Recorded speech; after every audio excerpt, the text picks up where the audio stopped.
Stub pray stub pray. அதுக்கு இங்கே பாருங்கள் சூப்பராக இருக்குது பாருங்கள். நல்ல ரசத்துக்கு, மோருக்கு, அடுத்து சாம்பார், வத்த குழம்பு எதுக்கு எடுத்தாலும் சூப்பராக இருக்கும். பருப்பு எப்படி இருக்குது பாருங்கள், பார்த்தீங்களா? சூப்பராக இருக்குது பார்த்தீங்களா? சரி, எல்லோரும் ட்ரை பண்ணுங்கள் மக்களே. செய்ய போகிற ரெசிபிக்கு தேவையான பொருள்களை இப்போ பார்க்கலாம். எப்படி செய்யலான்னு பார்க்கலாம். வாங்க பார்க்கலாம். கடாயை வச்சாச்சுங்க. உப்பு பாருங்கள், கல்லுப்பு கூட கொஞ்சம் போட்டு இந்த கல் உப்பு சட சடன்னு வெடிக்கணும்.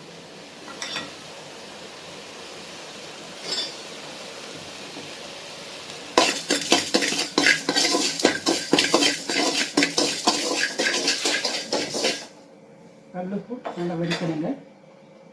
கூட கொஞ்சம் கூட போட்டுக்கலாம், தப்பு இல்லை. ஒரு அளவு இவ்வளோ உப்பு போட்டுருக்கோம். பார்த்தீங்கல்ல, போட்டுக்கலாம்.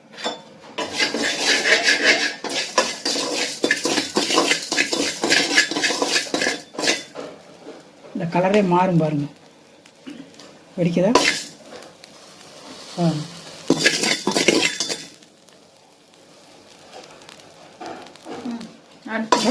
கலரு மாறிடுச்சு, கலர் மாறிடுச்சு, நல்லா இதாகிடுச்சு. கொஞ்சம் தண்ணி வச்சிடும்.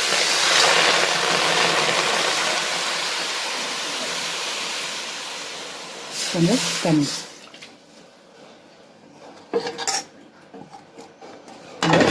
பாவக்காவை அப்படியே முழுசாக போட்டுக்கோங்க.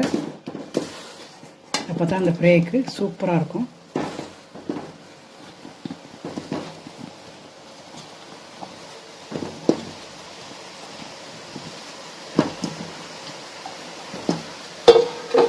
போட்டுட்டு லைட்டாக தண்ணி நல்லா மிக்ஸ் பண்ணிடுங்க. உப்பு தண்ணி பார்த்திங்களா, லைட்டாக மிக்ஸ் பண்ணி விட்டுக்கோங்க.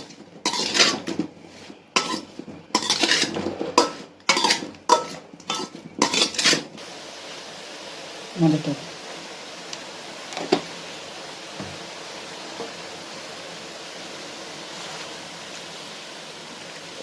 ஒரு டம்ளர் தண்ணி வந்துட்டுருக்கு பார்த்தீங்களா. லைட்டாக குளிக்க விட்டுக்கிட்டு சைடில் மாற்றிடலாம். இப்போ இந்த சைடு மாற்றியாச்சு, கடாயை வச்சாச்சு.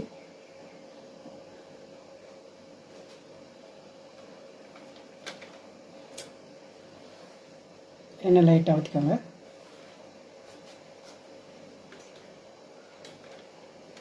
கடலை பருப்பு,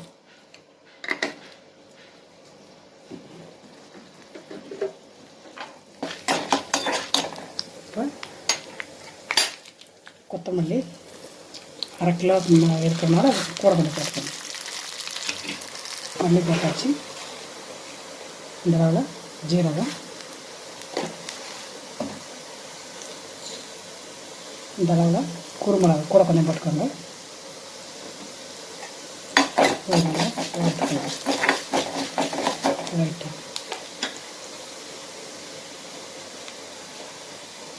வெள்ளையம்,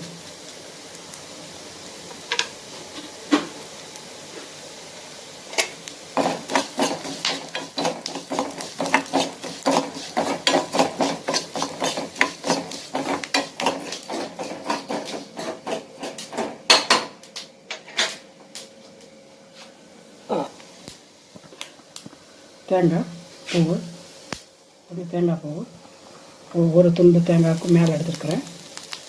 இந்த அளவில் பூ போட்டுக்க பாருங்க.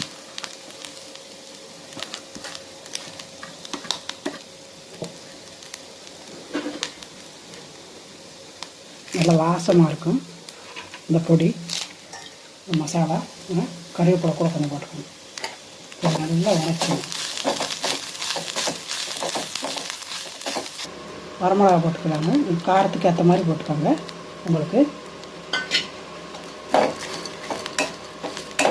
நான் இந்த அளவில் எடுத்துருக்கிறேன். இதனால் வதங்கிட்டோம். வதங்கிட்டு மிக்சியில் போட்டு பொடியை எடுத்து வச்சுக்கணும். இல்லைங்க எங்களுக்கு இப்படியெல்லாம் செய்கிறதுக்கு டைம் இல்லைங்க அப்படின்னு சொன்னால் தேங்காய் மட்டும் பூ எடுத்து வச்சுக்கோங்க. நீங்கள் எல்லா குழம்புக்கு போடுவீங்கல்ல, மசாலா, அந்த மசாலா போட்டுருவோம். அது நல்லா இருக்குங்க, சூப்பராக இருக்கும். இருந்தாலும் இது கொஞ்சம் கூடுதலான டேஸ்ட்டு. தேங்காய் மசாலா நல்லா வதங்கிடுச்சு. இப்போ ஸ்டவ்வை ஆஃப் பண்ணிக்கலாம். இதை ஆறட்டும், மிக்சியில் போட்டு பொடியாக எடுத்துடலாம். இப்போ ரெடி ஆகிடுச்சு. பார்த்திங்கன்னா நல்லா வெந்துருச்சு. நல்லா தண்ணியும் இல்லை, அழகாக வெந்துருச்சு. இப்போ இதை ஸ்டவ்வை ஆஃப் பண்ணிக்கலாம். ஆஃப் பண்ணிவிட்டு ஒரு தட்டில் எடுத்து வச்சு ஆறட்டும். இது நல்லா ஆறட்டும். அதுக்குள்ளே பொடி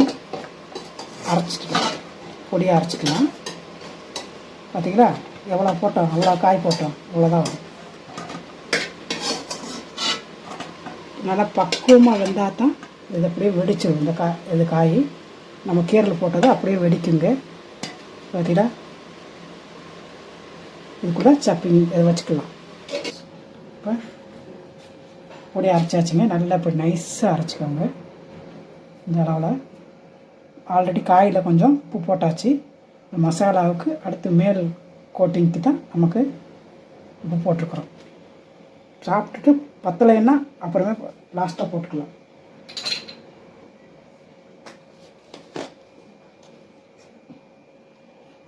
கொஞ்சம் மஞ்சத்தூள் நல்லா கலக்கிக்கோங்க.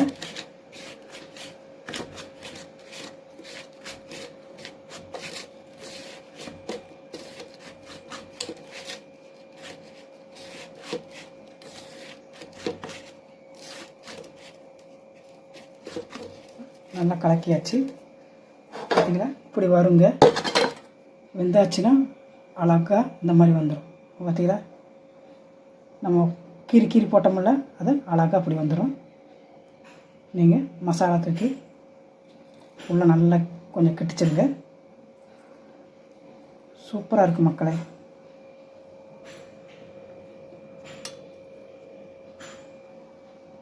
அடுத்து கொஞ்சம் மசாலா பாருங்க எப்படி இருக்குது, சூப்பராக இருக்கும். அடுத்து மசாலா நல்லா கூட கொஞ்சமாக போடலாம். சூப்பராக இருக்கும், நல்லாயிருக்கும். எல்லாம் ட்ரை பண்ணுங்கள். லைட்டாக கொஞ்சம் தான் வேலை. உங்களுக்கு இல்லை நான் பொடி அரைக்கலன்னு சொன்னால் நீங்கள் யூஸ் பண்ணுற பொடியிலேயும் தேங்காய் வணக்கி ஆட் பண்ணி, மிளகா பொடி ஆட் பண்ணி கூட கொஞ்சம் இது செய்யுங்க. சூப்பராக இருக்கும். கடாயை வச்சாச்சுங்க. கொஞ்சம் எண்ணெய்,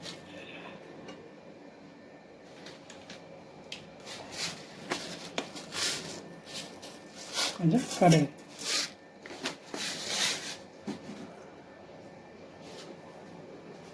மசாலா மிச்சம் இருக்குது, அதை லைட்டாக தூவி விட்டுக்கலாம். இங்கே பார்த்தீங்களா, அந்த நம்ம கோடு போட்டோம்னா லைட்டாக கீரி போட்டோன்னா வேகும்போது சூப்பராகிடும்.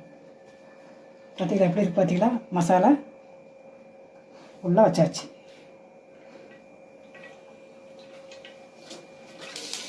உள்ள பூண்டு பொடிசாக நறுக்கி போட்டுக்கோங்க.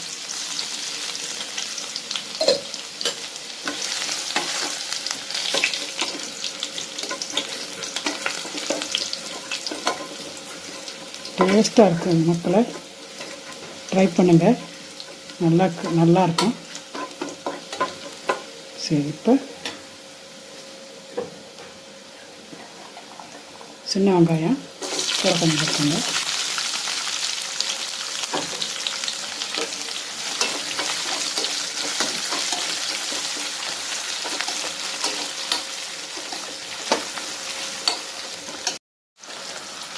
இந்த வெங்காயத்துக்கு மட்டும் கொஞ்சம் போட்டுக்கணும்.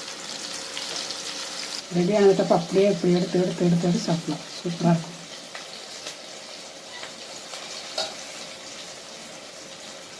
நல்லா வணங்கிடுச்சுங்க. இந்த டயத்தில் கொஞ்சோண்டு தயிர், கொஞ்சம் புளிப்பான தயிர் எடுத்துக்கோங்க. இவ்வளவுதான், இந்த கப்புக்கு இவ்வளோதான். அவ்வளோதான். ஒரு 2 வணக்கு. அது போக மிச்சம் இருக்குதுங்க மசாலா, அதை இதில் போட்டுருங்க. போட்டுருங்க.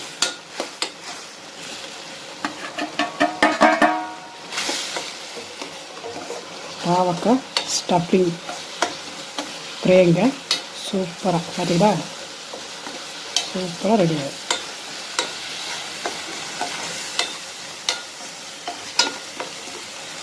நம்ம போட்டுக்கலாம்.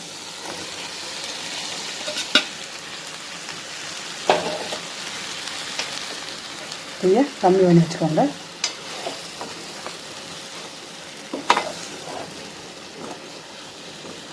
ஆயிடுச்சுங்க, சூப்பராக பாவக்காய் ஸ்டஃப் ஃப்ரை ரெடி ஆயிடுச்சு. எல்லோரும் ட்ரை பண்ணுங்கள், சமைச்சு சாப்பிட்டு பாருங்கள். நம்ம சேனலை மறக்காதீங்க, தமிழ் கிரேக்கு லைக் பண்ணுங்கள் மக்களே.